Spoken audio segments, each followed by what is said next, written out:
दोस्तों, हमारे बचपन में ही हमें रट्टू तोते की तरह ये रटाया जाता है कि जंगल का राजा शेर है। पर क्या कभी आपने ये सोचने की कोशिश की है कि केवल शेर ही जंगल का राजा क्यों कहलाता है, जबकि इससे भी ज्यादा बड़े और खतरनाक जीव जंगल में पाए जाते हैं, जिनमें सबसे पहला नाम टाइगर यानी कि बाघ का आता है। टाइगर और शेर के बीच की लड़ाई काफी पुरानी है। यहाँ तक कि शेर और बाघ में कौन सबसे ज्यादा शक्तिशाली है, इस बात को जानने के लिए प्राचीन रोम में काफी बड़े पैमाने पर शेर और बाघ की लड़ाई कराई जाती थी। और आज हम भी कुछ ऐसा ही कराने वाले हैं, जहां हम इन दोनों की काबिलियत और बाकी चीजों से ये पता लगाएंगे कि कौन किस पर कितना भारी पड़ता है। और लास्ट तक बने रहिएगा, क्योंकि हम आपको सबसे अहम चीज, शेर को ही जंगल का राजा क्यों कहा जाता है, ये भी बताएंगे। वैसे वीडियो शुरू करने से पहले आप हमें कमेंट करके बता दीजिए कि आप किसकी साइड है, जंगल के राजा शेर की तरफ या फिर खूंखार बाघ की तरफ। साइज और स्ट्रेंथ। दोस्तों, अगर हम सबसे पहले इन दोनों के आकार और ताकत की बात करें तो इसमें कोई शक नहीं कि बाघ काफी बड़ा और ताकतवर जीव है। इसीलिए भालू के बाद बाघ धरती का सबसे बड़ा मांसाहारी जीव है। दोस्तों, इन बाघों को केवल एशिया के महाद्वीप में ही पाया जाता है। उनमें से 80% तो केवल भारत में ही है, और भारत ही दुनिया का अकेला ऐसा देश है जहां पर शेर और बाघ दोनों पाए जाते हैं। अब वो बात अलग है कि इनके रहने का इलाका अलग अलग है, क्योंकि जहां बाघ बंगाल, कर्नाटका, मध्य प्रदेश और उत्तराखंड तक फैले हुए हैं, तो वहीं शेर आपको केवल गुजरात में ही देखने को मिलेंगे। अगर हम भारत में पाए जाने वाले बाघों की बात करें तो इनका वजन करीब 220 किलो तक हो जाता है। तो वहीं भारत में रहने वाले नर शेरों का वजन तकरीबन 180 किलो तक ही सीमित रहता है। पर दोस्तों, साइबेरियन बाघ धरती की सबसे बड़ी बिल्ली है, जिनका वजन 300 किलो से ज्यादा होता है। ऐसे में अगर हमको इन दोनों का मुकाबला कराना ही है तो मुकाबला टक्कर का होना चाहिए। इसीलिए भारत में पाए जाने वाले सबसे खतरनाक बाघ यानी कि रॉयल बंगाल टाइगर का मुकाबला अफ्रीकन शेरों से ही कराना सही रहेगा, क्योंकि अगर इन दोनों में लड़ाई होती है तो मामला कुछ बराबरी का हो सकता है। क्योंकि 8 फीट से अधिक लंबाई और 3.5 फीट से अधिक ऊंचाई वाले अफ्रीकन शेर 200 किलो से भी ज्यादा भारी होते हैं, और इसी की तुलना में भारत में रहने वाले रॉयल बंगाल टाइगर की लंबाई करीब 10 फीट और ऊंचाई 4.25 फीट तक होती है। वजन तो आपको बता ही चुके हैं कि ये वजन में 220 किलो तक होते हैं। पर अगर हम यहाँ पर बाइट फोर्स की बात करें तो शेर का बाइट फोर्स 650 psi है, तो वहीं बाघ का बाइट फोर्स शेर से कहीं ज्यादा 1050 psi का होता है। जहां तक कि बाघ की छलांग और पंजा मारने की रफ्तार भी शेर के मुकाबले काफी ज्यादा है, क्योंकि जहां शेर 12 फीट तक ही उछल सकता है, उसी के विपरीत ज्यादा वजन होने के बावजूद बाघ बड़े आराम से 15 फीट तक छलांग लगा सकता है।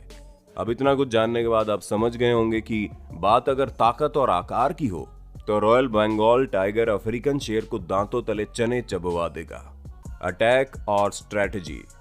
दोस्तों, किसी भी चीज में जीत हासिल करने के लिए आपका ताकतवर होना जितना ही जरूरी है, उतना ही जरूरी है आपकी रणनीति, और उस रणनीति पर काम करने का तरीका बेहतर होना चाहिए। और यहाँ हम यही जानने की कोशिश करेंगे, क्योंकि भले ही बाघ के पास अधिक बल और ताकत हो, लेकिन इतिहास गवाह है कि जिन इलाकों में शेर होते हैं वहां पर बाघ गलती से भी नहीं जाते हैं। यही वजह है कि दुनिया में ऐसा कोई एरिया नहीं है जहां पर शेर और बाघ मिलकर रह रहे हों। दोस्तों, ऐसा माना जाता है कि आज से तकरीबन 200 साल पहले तक ईरान और अफगानिस्तान में शेरों के अलावा बाघ भी रहा करते थे, लेकिन शेरों ने उन्हें वहां से भगा दिया।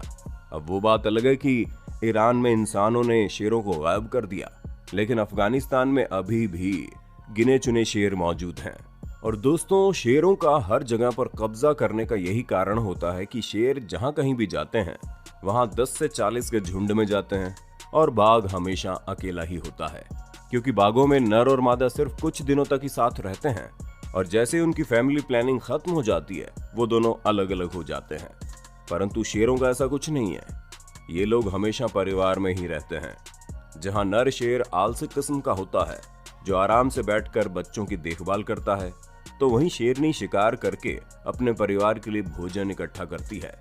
ऐसे में आप समझ सकते हैं कि हमेशा झुंड में रहने के कारण शेरों का पलड़ा भारी होता है, और कई सारे शेर अकेले बाघ को बड़े आराम से मार सकते हैं। लेकिन जब लड़ाई अकेले शेर और अकेले बाघ की हो तो बाघ को हरा पाना बहुत मुश्किल होगा, क्योंकि शुरुआत से ही अकेले रहने की वजह से बाघ को अपने दम पर शिकार करके उसे अपना बनाने का तजुर्बा होता है और शेरों में इस चीज की बहुत कमी होती है। दोस्तों, शेरों के पंजों की लंबाई मात्र 3 इंच तक होती है, लेकिन बाघ के पंजे 4 इंच से भी ज्यादा लंबाई के होते हैं। और बाघ के पास सबसे ज्यादा एडवांटेज इस बात का होता है कि उनका पंजा शेरों के पंजों के मुकाबले ज्यादा चौड़ा होता है, जो उन्हें और शक्तिशाली बनाता है। और सिर्फ पंजों में ही नहीं, बल्कि दांतों के मुकाबले में भी बाघ के दांत शेर के दांतों से ज्यादा नुकीले और बड़े होते हैं, जिसका साफ मतलब है कि अगर इन दोनों का आमना सामना होता है तो बाघ के पास जीतने के चांसेस ज्यादा है। डिफेंस। दोस्तों, हम ये तो जान गए कि बाघ के पास एक बड़े शरीर के साथ काफी ज्यादा ताकत होती है, लेकिन अब आते हैं बुद्धि पर, क्योंकि बाघ शक्तिशाली होने के साथ साथ शेरों के मुकाबले अधिक बुद्धिमान भी होता है। बाघ का दिमाग शेरों की तुलना में 25% बड़ा होता है। पर अगर डिफेंस की बात करें तो शेर के पास एक ऐसी चीज है जो उसका बचाव करके रखती है, और वो है उसके गर्दन पर मौजूद लंबे लंबे बाल। दोस्तों, शेर और बाघ दोनों ही गर्दन पर वार करके अपना शिकार करते हैं। ऐसे में शेर को तो बाघ की गर्दन पहले पकड़ में आ जाएगी, लेकिन बाघ को शेर की गर्दन पकड़ने में समय लगेगा, क्योंकि उसके बाल शिकार करने में रोड़ा डालेंगे। हालांकि अगर कुशलता की बात की जाए तो बाघ के अंदर हर तरह की कुशलता मौजूद है, क्योंकि ये जमीन में चलने के साथ साथ पानी में भी तैर सकते हैं। तभी तो पानी के अंदर इन्हें कई बार छोटे मगरमच्छों का शिकार करते हुए देखा गया है। पर इतनी ज्यादा ताकत होने के बावजूद बाघ अपनी बुद्धि का इस्तेमाल करते हैं और कभी भी सामने से आकर लड़ाई नहीं छेड़ते, क्योंकि इन्हें पता है कि अगर ये घायल हो गए तो इनके लिए कोई शिकार नहीं करेगा और वो भूखे मर जाएंगे। लेकिन इसी के विपरीत शेर झुंड में रहते हैं, उनके लिए शिकार शेरनियां करती हैं। इसलिए शेरों को ये बात अच्छे से पता है कि अगर लड़ाई के दौरान उन्हें कुछ हो भी जाता है तो उनके पास खाना आता रहेगा। इसलिए शेर बिना डरे लड़ाई के लिए पहला कदम बढ़ाते हैं।